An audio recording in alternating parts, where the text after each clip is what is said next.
So weaning off the treats as we wrap up. So weaning off the treats is basically this idea of like, at what point do I not have to treat my dog all the time?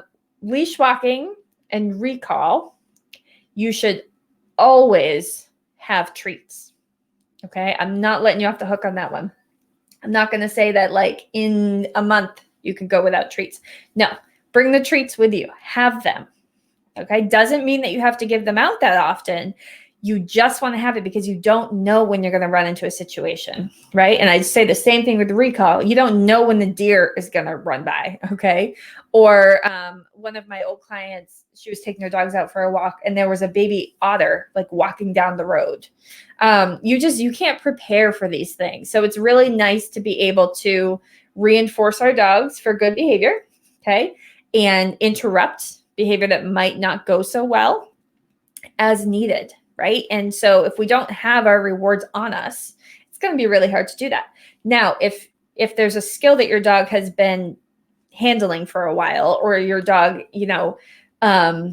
seems like they're looking up at you more than anything else, you can start weaning off the treats. But the idea of weaning off the treats is just that. It's a weaning. Okay. We don't want to stop cold turkey, because your dog will learn, okay, you don't have payment today, so I'm not going to work for you today. But when I see that you have the treat pouch, then I'll do my job. We don't want that. We want to always keep them guessing, basically. We want to wean them off. We get them addicted to the game first, and then we start weaning them off. So we keep them guessing, when are you going to get the prize, right? Only when you do the really good versions of the behavior, or when the difficulty has gone up and you still did it for me, or when along with difficulty, you're really distracted by something. Okay. So weaning off the treats, the perfect example is that Disney World walk. So at first you might be treating them every single step, and it's like, oh my goodness, we're going through a lot of treats. But then you're treating them every maybe 4 steps or so. And before you know it, every 10 steps or so. And keep it variable. Don't keep it predictable. So don't say like, I need my dog to walk 1, 2, 3 steps, then treat. 1, 2, 3, treat. 1, 2, 3, treat. Don't do that. Have like a variance. So if you're like, I know my dog can go up to 10 steps probably before he needs a treat, before I would lose him. Sometimes make it 10 steps, sometimes make it 2. Give them some easy wins too, because if we're always going up, up, up, then it gets too predictable for them.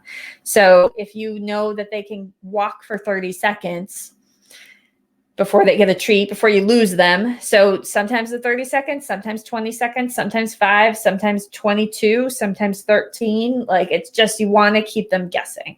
Okay, that's the most important thing. And the other thing is you can wean down on the value of the treats as they get better and better. But again, I would always, unless you really trust your dog and you aren't too worried about running into something, and like worst case, if you run into something and your dog explodes, you can just kind of like, oh, it's fine, not a big deal. Most people aren't like that. Most people want their dog to respond to them pretty much all the time.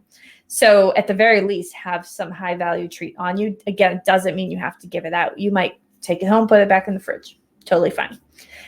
So save those high value things for the more difficult behaviors. Think of each behavior your dog is performing as the cost to you being either expensive or cheap. So the cheap behaviors are the behaviors that are easy for your dog to do, meaning you don't have to pay them that much. They have a cheap cost to you. Right? So you only have to pay them $2 an hour. Okay. If we're making it like people. And then the hard behaviors are expensive behaviors. These are ones that you have to pay a lot to get your dog to do them, or to get your dog to continue responding to them. So those are like the $100 an hour behaviors. Okay. Think of behaviors that your dog performs as cheap or expensive. Leash walking can get very expensive. And recall can be very expensive because they're difficult behaviors for our dogs, and there's a lot of distraction involved in them. Okay.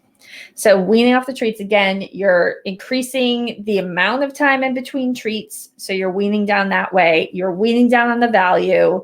You are keeping them guessing as to when they're going to get the treats. And when you wean down on the value too, you can start thinking about the more natural reinforcements, like chasing a stick, or being able to go for like a 10-second run if you're a runner, running is really reinforcing for dogs. They really love it.